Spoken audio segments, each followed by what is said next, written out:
Windsor has stood through more than 40 reigns. Over 1,000 years, members of the royal family have been born, wed, and buried here. No monarch has been more devoted to the castle than the Queen. Windsor is the fixed point in her year. Just as the castle offers security and familiarity, so does Windsor's extraordinary calendar of events. From the sacred... Good luck to her. I hope she finishes second. We're racing. ...to the less sacred. For the first time, cameras have been allowed to follow all the Windsor seasons, the time-honoured public ceremonies. Sun beating on your head, sweating, really hard. Forecast snow. And the private family occasions. It's quite a large group, isn't it? We are a bit lost. Yes, we are a little bit lost. Beyond the tourist trail and the public gaze, the Windsor calendar also governs the lives of those who live and work here, the people who make it all happen. OK, come on, drill shot, we haven't got time! There you are. This is the place the House of Windsor calls home, and these are the rituals and events which form the framework of the royal year.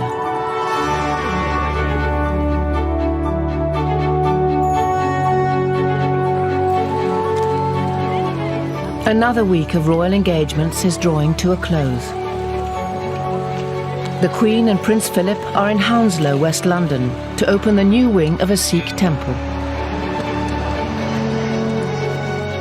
From here, they'll travel to Windsor for the weekend, just as they do on most weekends of the year. The 300 staff are always well prepared for the Queen's homecoming. Just got to check it out so there's no rips in it. As ever, Flagman Tony Martin is ready to herald her arrival.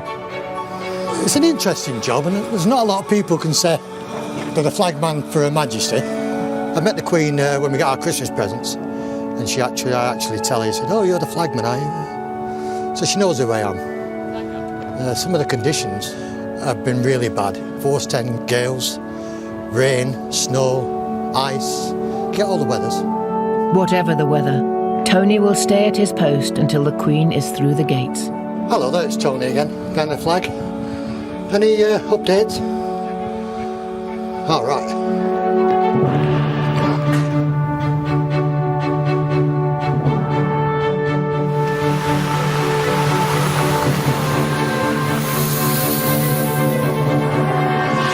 She's here now. This is, above all, a living castle, not a museum. Through childhood, war, and more than half a century on the throne, the Queen has always found Windsor to be a constant through changing times. That is why this is her favourite home.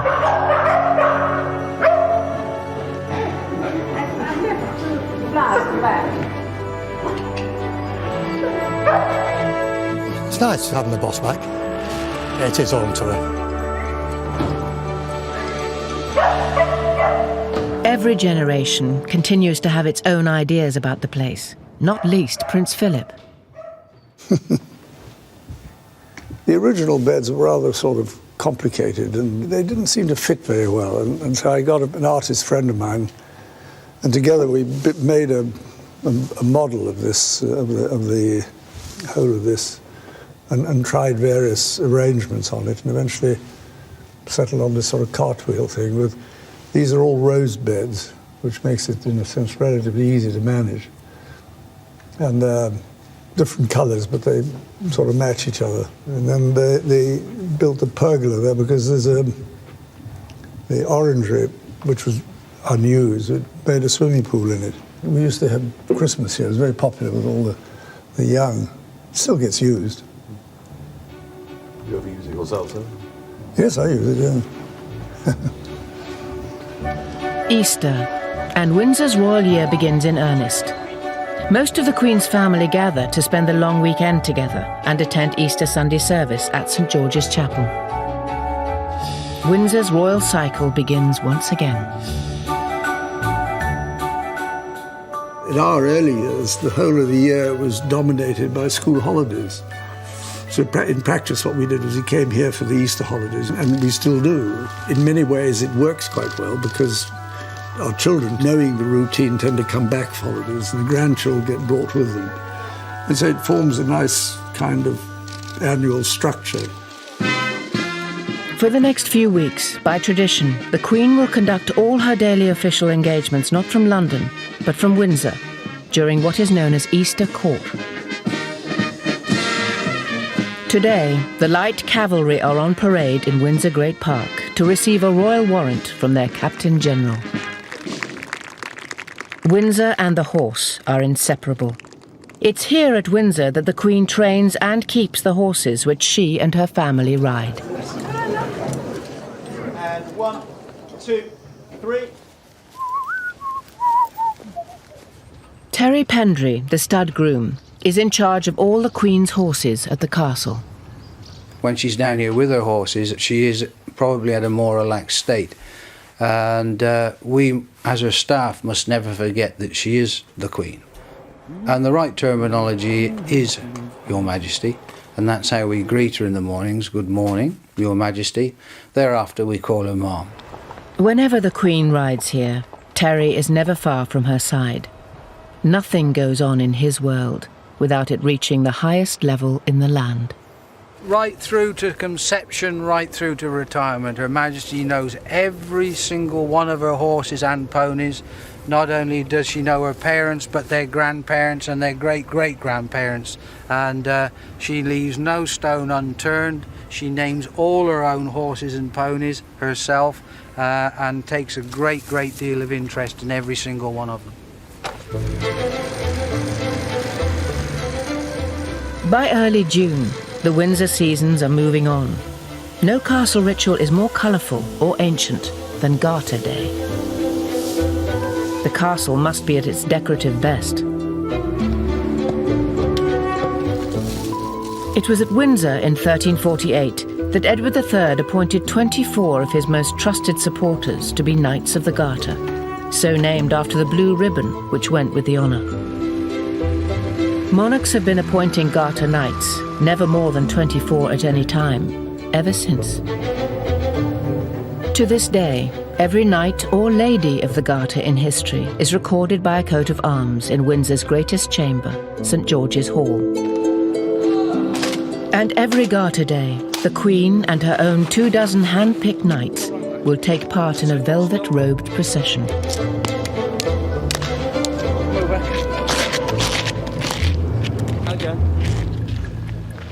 Getting it right is the responsibility of the Queen's Master of Ceremonies, Colonel Sir Malcolm Ross.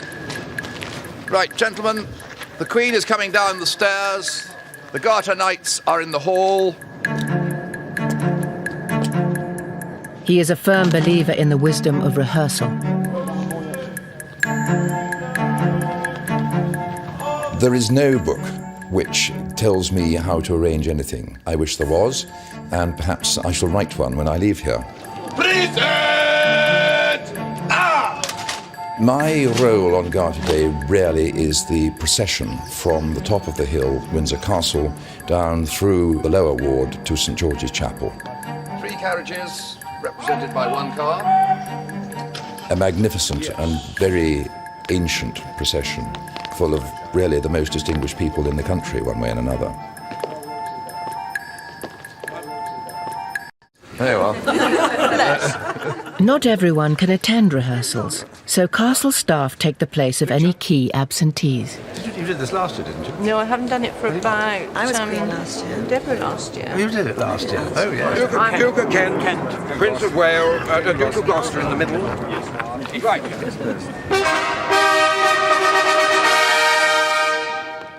No role is more prized than being Queen for the day. This year, the honour goes to Chapter Secretary Letty Jones, soon to retire after 30 years' service. When you are singing the national anthem, if you don't by now know the second verse, then please learn it. So, Royal Family, you could move, please, away. You've gone back for tea now, Letty. Yes. So we've got the carriages that have come up. There'll be a number of black Daimlers. While Sir Malcolm must ensure that the Garter procession is faultless, Garrison Sergeant Major Billy Mott is responsible for those who will guard Keep it. going. Go into the engine court. We'll be in there in a minute. We've got something in the region of 30 officers and 340 men, and that's with all contingents that are involved in the Garter service. That's a large number of men that may well not be 100% clear of what's required. OK, come on, Phil, we haven't got time.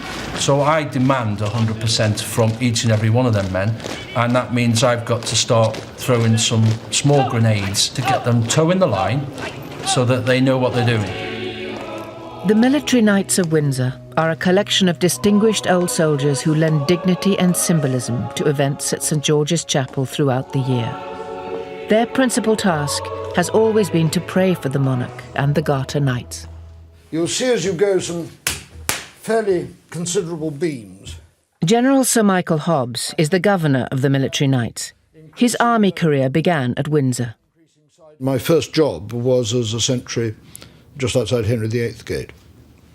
In those days, the sentries were outside the gates. And little boys used to come along and place matches, you know, in between your fingers and then set light to them to see if you moved. So it was tough. The Military Knights live inside the castle walls in a terrace of narrow houses with as many flights of stairs as rooms. Up a series of hardwood log stairs, as it were. It's hardly ideal accommodation for retired officers, some in their 80s. When someone rings the doorbell and says, "Can you come and see me?" it is 79 steps down before I actually get to them. And worse still, if they then want to go to the office, it's another 79 steps up. Garter Day dawns. It's a spectacle which always draws huge crowds, even if it means a long wait in arduous heat. The household team, who move from royal residence to royal residence with the Queen, are preparing for the traditional Garter Day lunch in the Waterloo Chamber.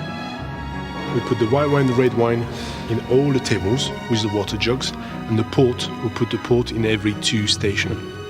And the beers, we only put the beers on the Duke's table, right here, because it's only the Duke who's going to have one. Particular requirements are anticipated. Beer, not wine, for the Duke of Edinburgh. Olive oil rather than butter for Prince Charles. Equal care is taken with the flowers. Garter table, approximately about 19 displays are on that table, the little ones and the big ones. Garter's always the same time, so you really have to go with the flowers that are available. And as we're in the middle of, as I said, English summer flowers, that's the epitome of it. Afternoon, it's now striking 12 o'clock on the dot.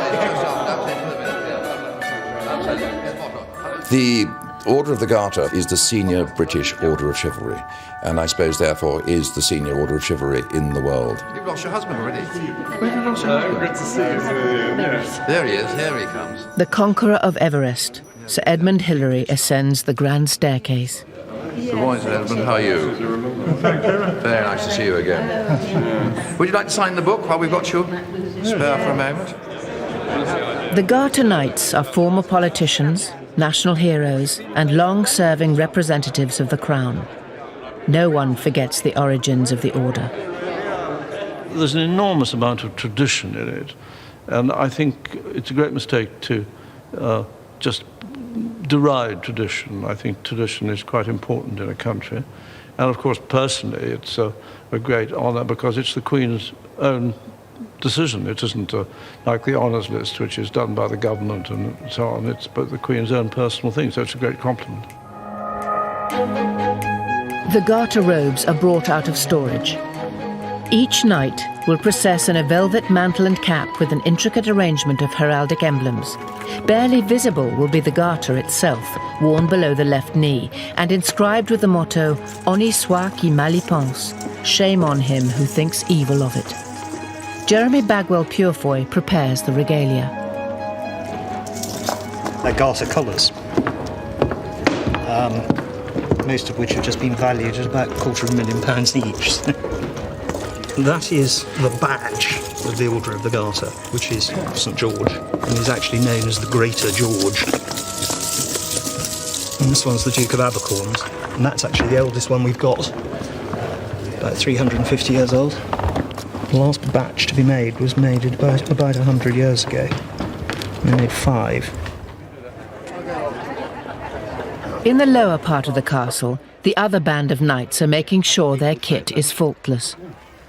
Right, are you ready to put this on? Absolutely. Have you got your bonnet is here, is it? Bonnet is there, yeah. The military knights will lead the procession.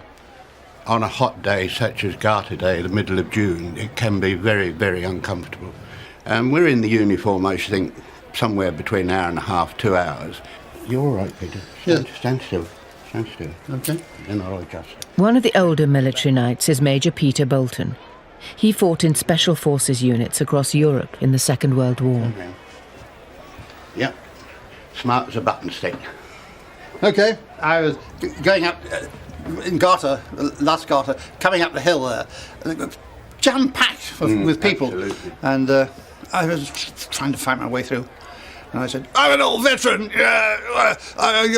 medals are getting me down. And they parted after me. Everyone is seated punctually in the Waterloo chamber. The Queen does not like long lunches. Because the guests are usually the same, the Garter seating plan is rotated so that no one sits next to the same person more than once every 10 years.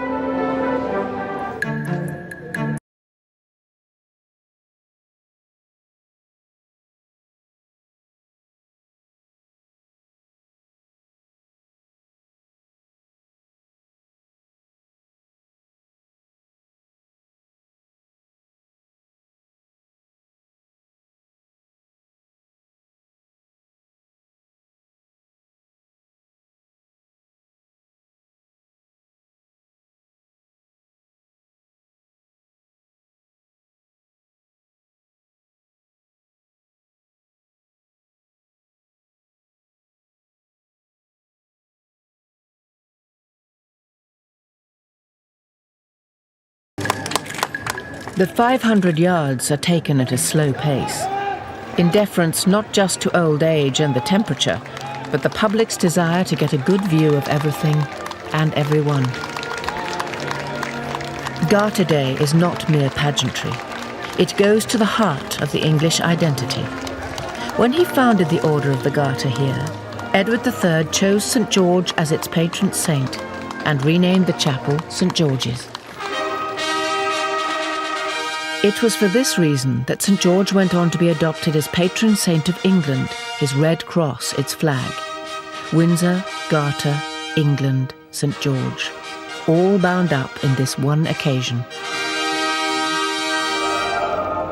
Another ritual in the royal cycle has been observed.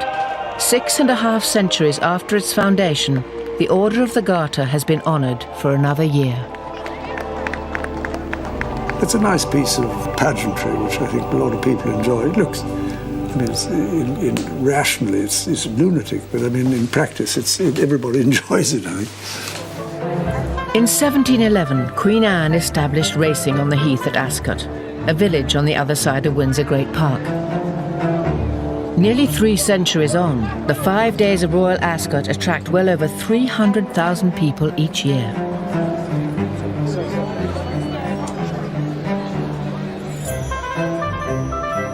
It is by far the biggest event in the racing calendar, and yet it seeks no corporate sponsorship.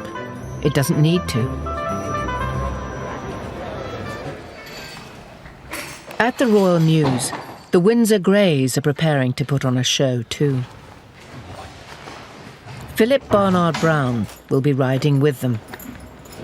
They certainly know it's different than normal, and I think once we turn them around here and start to harness up or saddle up, there's a certain amount of expectation there also. So yeah, they do sense it. The coachman and outriders receive the list of occupants for each carriage. It's a local tradition for school children to come out to greet the Queen.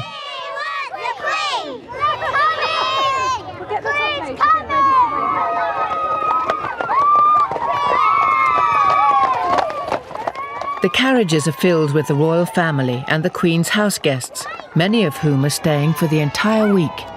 The racing gives all the guests something to do, you know, because you know what it's like if you have a weekend or a week. People, if they wander about, nothing to do, they become a nuisance. But that is a very, it forms the kind of bones on which the whole of the rest of the entertainment takes place. Now that the Queen is on the course, the day can really begin. The Windsor Greys arrive home. It's been a long day for all those at the Royal Mews.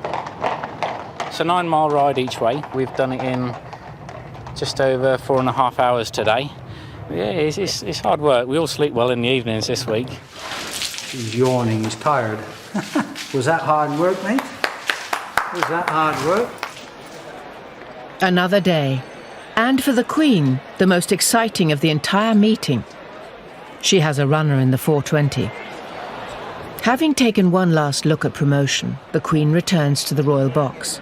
Her trainer, Sir Michael Stout, is cautiously optimistic.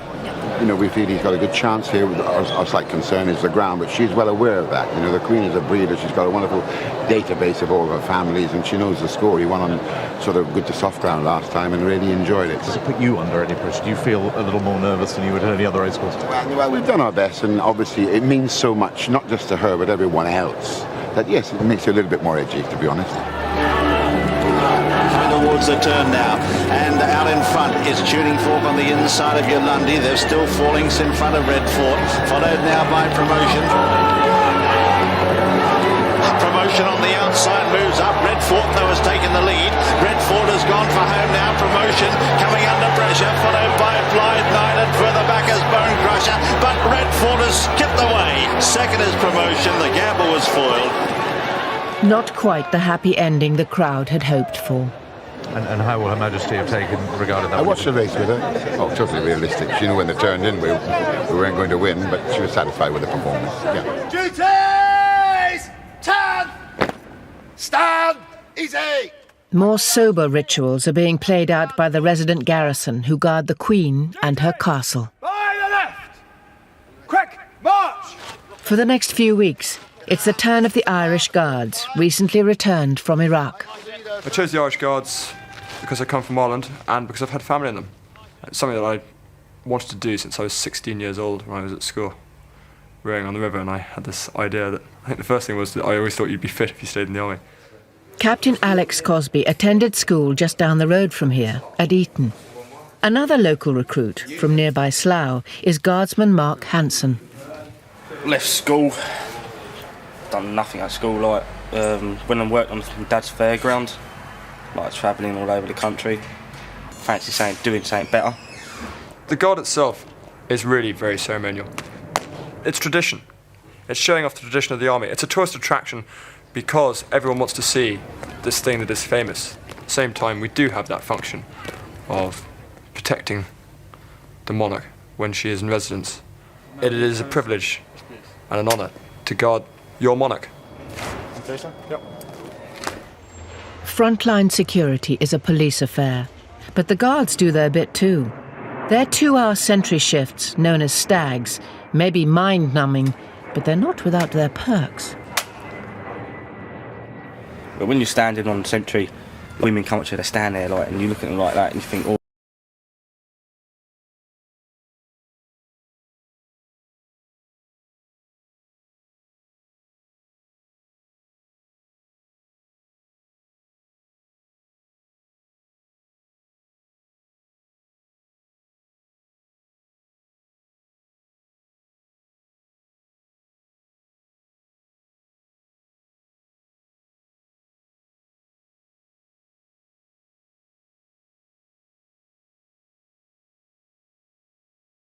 Is over, and today no one has left Mark a telephone number. It just goes on and on and on. Your knees hurt, your feet hurt.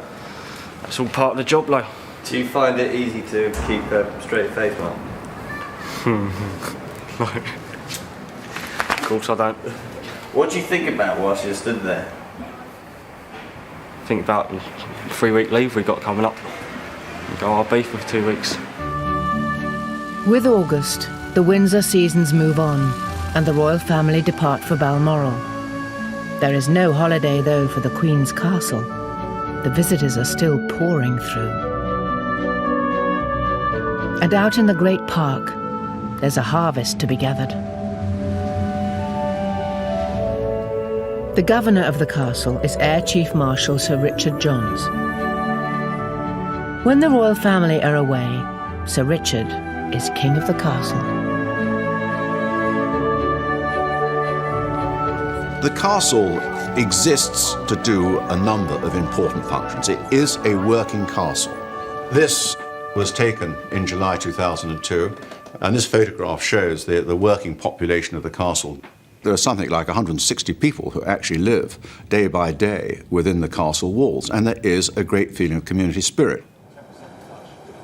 When the gates shut, Windsor's extended family come out to play at one of the governor's summer barbecues. Is this the best one? They're the very best. Quite clearly, the role has changed over the years. I mean, initially, this place was a fortress, and I guess my role, from being a sort of military supremo, has gradually evolved into the appointment that I now fill, which is formally as the Queen's representative in the castle. That's my job done. Tonight, bad weather has done nothing to dampen spirits as other members of the community help out. Stud groom Terry Pendry wears a favourite outfit. It's the best shirt I own. Barbecues and things like that, of course, yeah. It's the right shirt to wear, isn't it? As a busy, living institution, Windsor cannot afford to let time stand still. This is a place which operates on punctuality. The timekeeper is Steve Davidson. He is the castle clockmaker, but his task is not to make clocks. It is to look after the 450 already in existence. I don't like it when you've just got dead clocks sitting around. I can't stand seeing clocks just not doing anything. Clocks are definitely a sort of cheerful thing when they're ticking along. I mean, if you listen to it now, it's quite a cheerful sound. There couldn't be a nicer job for a clockmaker. Within the castle, there's some of the finest clocks in the world. The variety of clocks is enormous. I mean, I look after from very small clocks, which are really watches, up to a very, very large turret clock. I think I've got 7 turret clocks, and absolutely everything in between. Hello, Jim. How are you? Fine? There's clocks in nearly every department, so I probably know more people in the castle, more rooms, than almost anyone. One of the lovely things about Windsor Castle is because it's a royal residence, it's a home, it's alive and it's working. Everything in it works. And I can't imagine Windsor Castle any other way. Well, it's clock changing day. Autumn brings a monumental task. The clocks must go back an hour to mark the end of British summertime. Steve has to change every single one across the entire Windsor estate.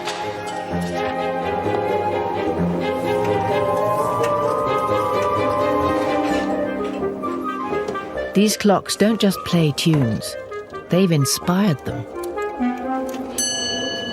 Inside here is a fantastic organ clock. It's made in 1734.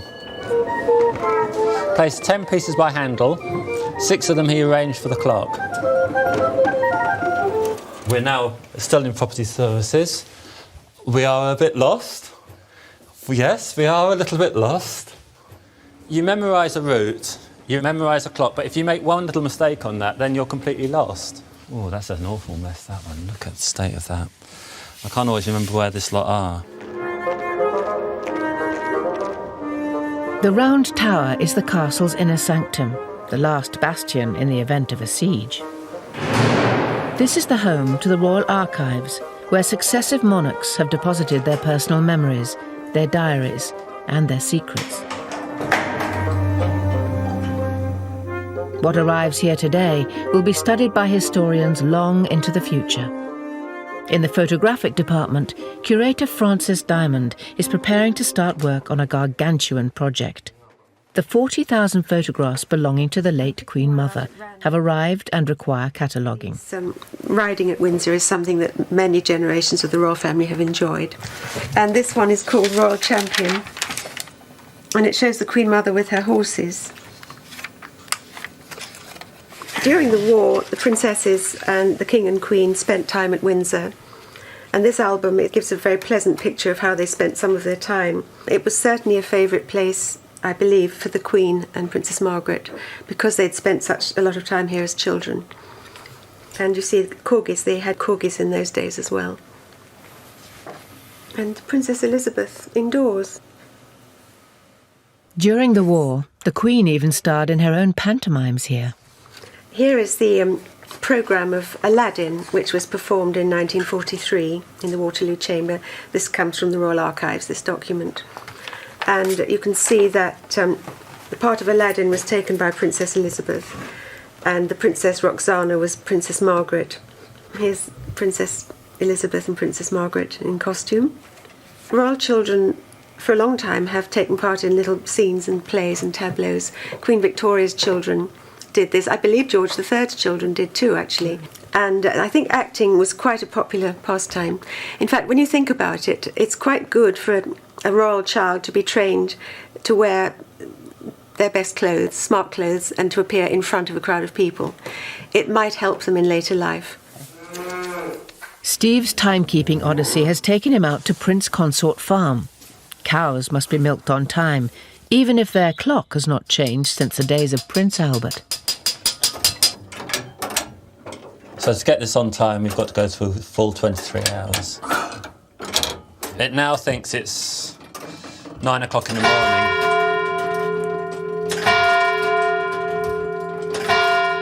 For most people, it's a little bit of a nuisance. They've just got to remember their clock. For me, it's a big nuisance. It takes me around about 16 hours to change all the clocks, and I work through the weekend. Well, this is all part of the castle. I tend to think of the home park as almost like the garden. Pulling over here.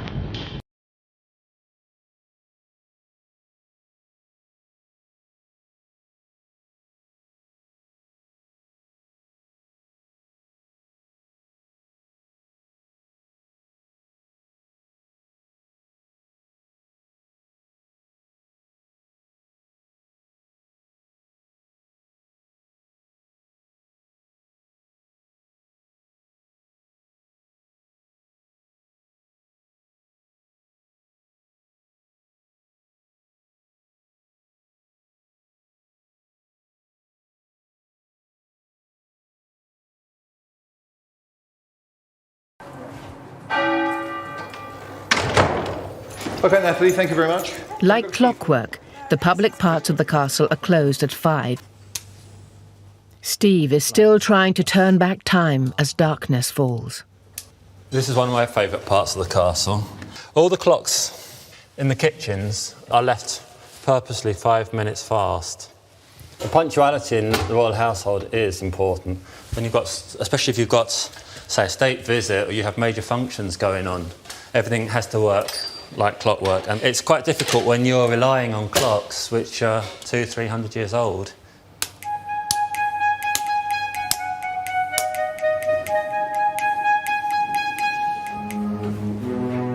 By late evening, the Queen's castle can be a lonely place. Beautiful French clock. I really like these large buhl ones.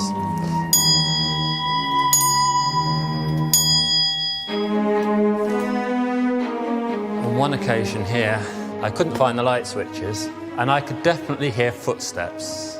I don't know if it was my overactive imagination, but I didn't feel very alone. It's the same time of year, and I stood there putting the clock forward. They look like light switches. I usually do this part of the castle in daylight.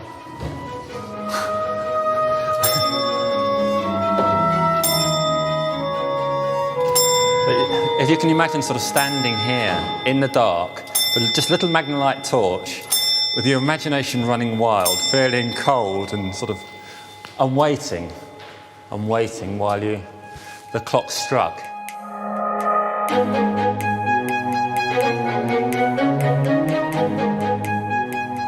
I normally work through, when I'm doing this, I normally work through to about 11:30. Aha, the lights. There you are, the great clock. This is the main turret clock for the quadrangle.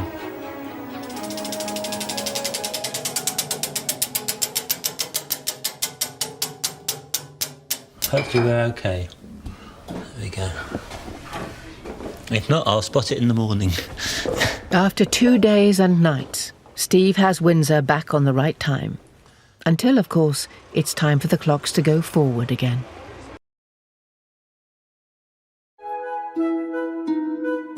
Autumn dawn. Stud groom Terry Pendry always likes to beat the overnight Heathrow air traffic to the tranquility of the park. Beautiful morning, the sun's just starting to rise. I've had probably about another 10 minutes. Often this time in the morning you hear the dawn chorus. Depends which way the wind's blowing, but the dawn chorus this morning are the Branson birds and the British Airways migrating in from the Americas. This is the largest lived-in castle in the world. The rest of the world come in on those tin cans to see what we've got here, you know. Tradition and history. If you're on a horse like this first thing in the morning, while you're in church every day of the year, I mean, I've got Her Majesty's trees, they're my cathedral. I've got the best stained glass window in the world. It's right above me. There we go. This is a special little corner of the Great Park, or should I say home park. There's only 3 horses buried here. The first one we're looking at is dear old Sanction. We lost him in the Golden Jubilee year. I think he read Her Majesty's mind. He literally, whatever the Queen wanted to do, he almost instinctively knew. He was a very, very dear, special old horse. There are just days before the Queen's return from Balmoral. Terry ensures that the 4-legged staff are ready. This coming weekend she'll be back, so yep, everything's tidied up, horses are prepared, ponies are prepared, ready for her when she arrives here on Friday. All year long, whatever the season, Windsor's part-time team of bell ringers must mark important royal dates. We hear that they appreciate our efforts, but they don't often come to see us actually ring, but they are around. Although it can sometimes be hard to remember some of them. We're ringing for one of the royal birthdays. Which one is it, Harry? Prince? We're ringing for Prince Henry. It's Prince Harry, isn't he? No, his real name is Prince Henry. Oh, yeah. Look 2, trouble going. Gone.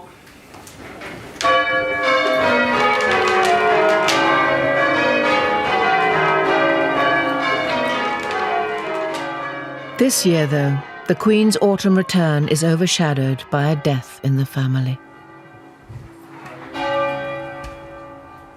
Princess Alice of Gloucester, the Queen's aunt, has died at the age of 102. She was the longest living member of the family in history. Windsor Castle Guard. On the eve of her burial, she returns to the family fold.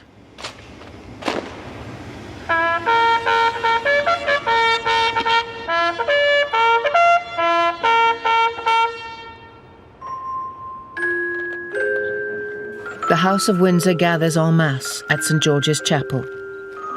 This will not be a state occasion, but a private funeral for a mother and grandmother.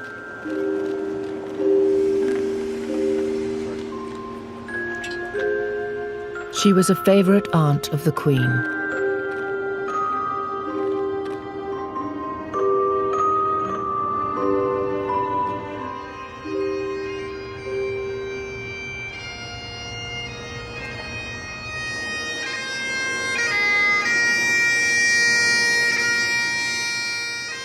Princess Alice's son, the Duke of Gloucester, leads the mourners. A bearer party from the King's own Scottish borderers carry their former Colonel-in-Chief.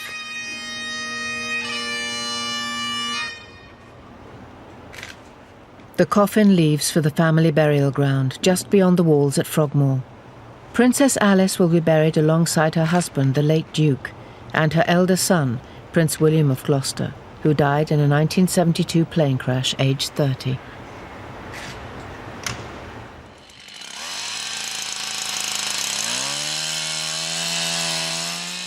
December in the Great Park. It is time to gather the great Christmas tree.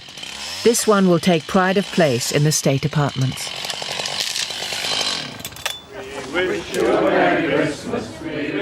Windsor's royal year is drawing to a traditional close.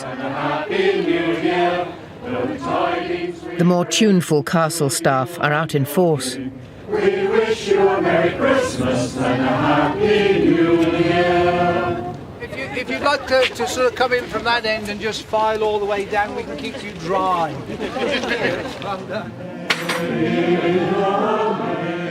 The carol singers know just what to sing as they arrive at the stables to greet the Queen's horses.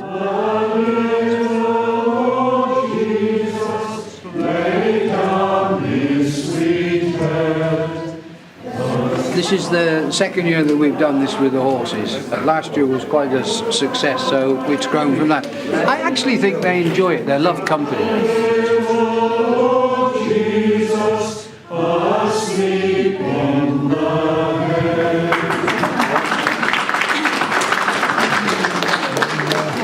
It's just for our little community. It's kind of the end of the season, ready to start the new one. Thank you very much. Stud groom Terry Pendry refuels the singers and sets them on their way.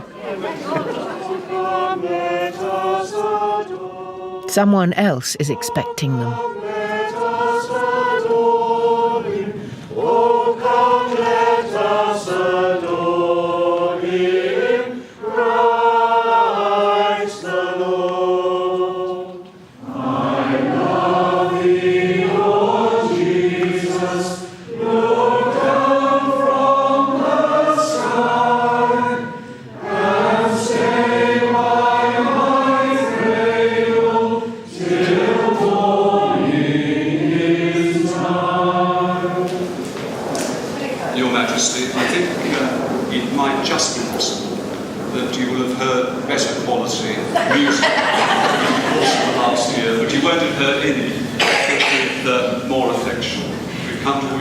And the family a really happy Christmas and every blessing in 2005. Oh, that's very kind. Thank you very much. Well, now, would you like something to warm the throat?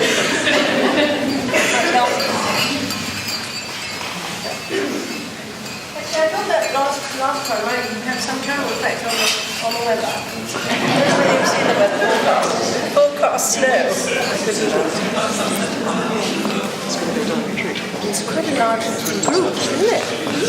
Very good. This is another ritual, another of life's anchors for the Queen and her castle.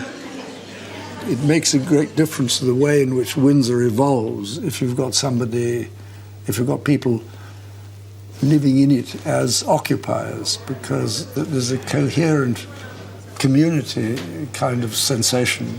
So it makes a very, I think, organic system.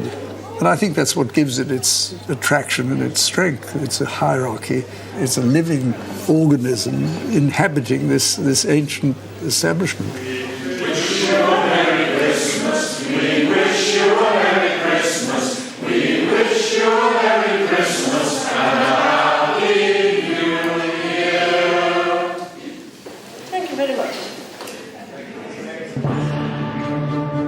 Whatever surprises the new year brings, Windsor will always be here for the monarch who has loved it more than anyone.